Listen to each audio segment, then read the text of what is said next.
You said you're from New Mexico, so I got to ask. I mean, I'll just put my cards on the table. I thought that Breaking Bad was a bloody excellent series, and I remember meeting a fella who had just started it, and I'm like, oh man, I wish I was in your shoes and I could watch this from scratch. Yeah. Obviously, it has morally problematic content in it. Obviously, I wouldn't just, advise that everybody check it out.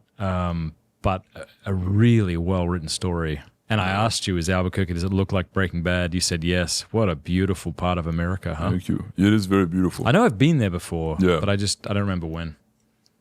It's very beautiful, and that's what we're known for is Breaking Bad more than anything now, I think. Was that annoying in the beginning for people? I've never watched the show. Mm-hmm. I'm from there. I'm from Albuquerque, and I've never watched it. All right, well. Want to know something funny, though? Yeah. I'm in it. Okay. Lead with that. What? You're gonna have to keep lighting that, I think. I got nervous that I'm having my cigar with one of my heroes, so I didn't light it right. This has never happened to me before. That's why I keep staring at it. I'm like, I don't want to tell someone how to light the cigar, especially when they. Fradd probably thinks I'm a noob or something. You are in Breaking Bad. That's gonna be the name of this video. Breaking Bad actor. So, so it's funny. So here's something that I haven't said yet. Before I was Voice of Reason, I was a professional actor. I was a working actor. Because Hollywood kind of moved out to New Mexico, that's where they make a lot of movies now. So I was an actor so when I left seminary in 2018, that November, I started acting. And it's interesting because before I went to seminary, I had an opportunity to start acting that kind of just fell into my lap. And I said, sorry, I can't, I'm going to seminary. But they said, well, if anything changes, let us know, and we'd love to try it. And then when I just turned out of seminary, what's interesting is that the priest that was my spiritual director in seminary, he because I was living with it was a religious order, and I was living with the community of priests, and I had a special relationship with each priest. We each had like our own thing. There was one priest that he and I, we bonded over sports. Another priest that he and I, we bonded over food. Another priest that he and I, we bonded over music. And my spiritual director, he and I bonded over films, over movies. And he and I, we would watch Spanish films together, Shakespeare. You know what I mean? Everything always goes back to Shakespeare. And we'd bond over it. And he knew, because he knew everything about me, because he was my spiritual director in the seminary. He knew about the offer that I had for acting. And he and I really bonded over it because he was a big arts guy himself. And he loved the craft of acting and storytelling and art.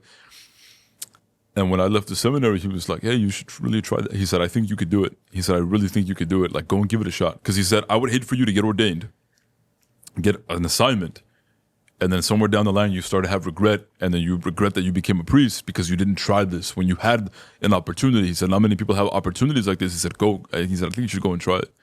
So when I left seminary, I went and I tried it, and right off the bat, I started working. And it just, it kind of just took off, and I was working from 2018 to 2020, and what happened in 2020 that cut my career short was the pandemic. So when the pandemic happened, everybody lost work. I stopped working. They were requiring the jab. I didn't get it. I had the virus, and I was really bad. It almost killed me. I had it really bad. And they were like, we can't take you back unless you have it. So that kind of bothered me, so I just didn't go back. So tell me about what do you mean when you say you're in Breaking Bad? So I started acting in 2018. My theater mom is what I call her. Her name is Karen Jones Meadows, who I love dearly. She was the one that got me into acting.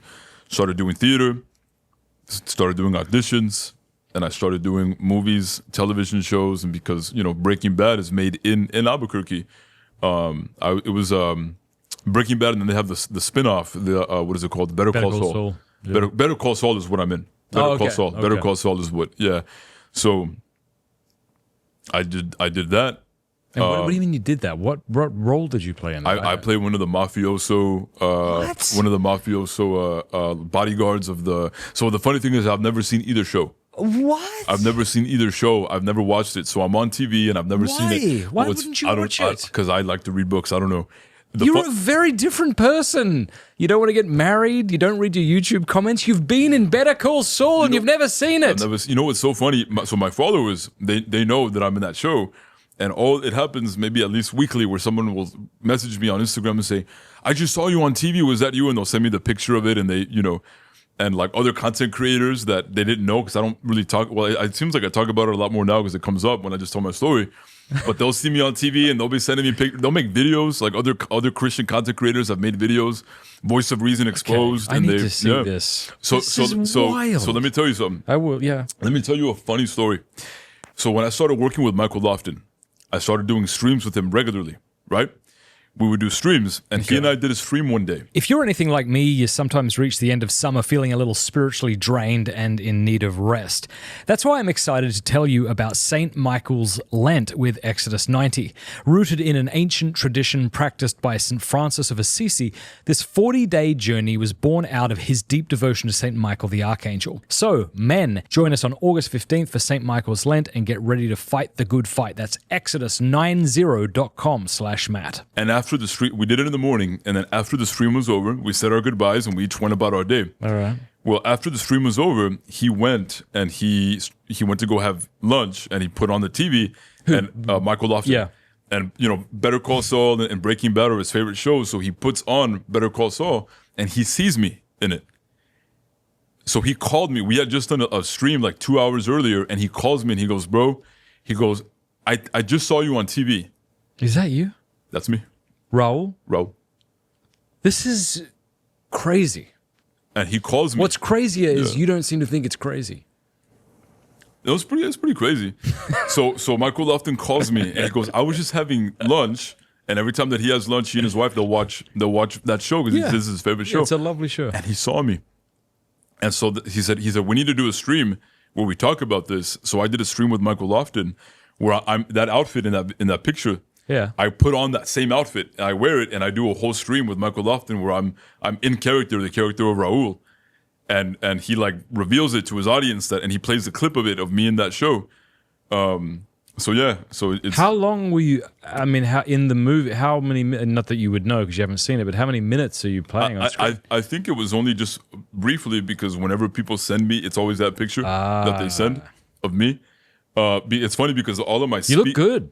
Oh, thank you. Yeah, thank you. So I had to audition for it. I interacted with all like the main actors. We did scenes together and everything.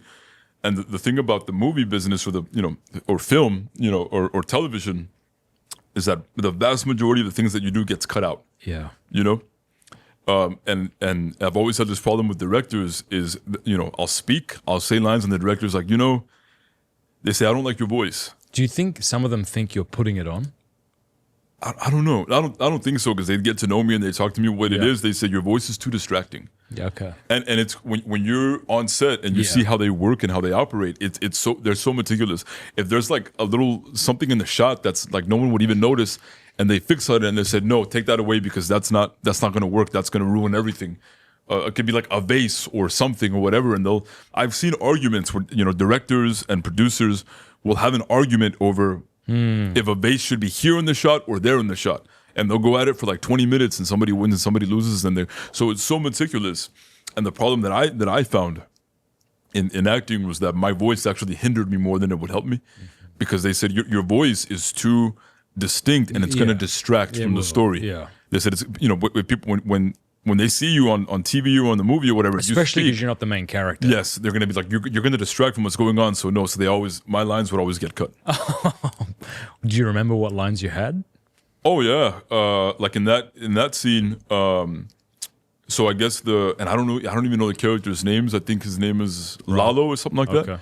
He like just got out of prison and he's coming back to like his compound and we're greeting him because he was locked up for a while and he's like giving us instructions of what we're gonna do next, and then I get killed, and I have an off-camera death too. Is what I came to find out, that my death happens off camera. So we put a lot of work into me getting killed, and they didn't even show it. How did they kill you on set? We got shot up, and it was like a massacre like that. How then when they're filming it, what does the shooting look like? Is there any actual sound happening? Oh, there's sound. Yeah, you can hear the sound and everything. It's just they're not live rounds. In that scene, actually, where that picture's from, in the scene, they're coming in a big SUV, and there's guys hanging from the SUV, and they're shooting into the air, like in celebration of that the boss is back home, And I'm holding in that picture. You can't see it in that picture, but I'm holding a big rifle. Mm-hmm. So how is it heavy like a rifle? Yeah, it's like a real rifle. It's not a prop. They're used like it's but obviously we don't want to have an Alec Baldwin situation that happened in New Mexico in Santa Fe. That situation, that tragedy that happened. They try to make it as real as possible. It's crazy. But you didn't have any ammunition. No, of course not. No. So I was an actor before I was voice of reason. G'day guys, I hope you enjoyed that clip with Alex from Voice of Reason. Do me a favor before you go, you already know what I'm going to say. Click like, click subscribe. Thanks so much.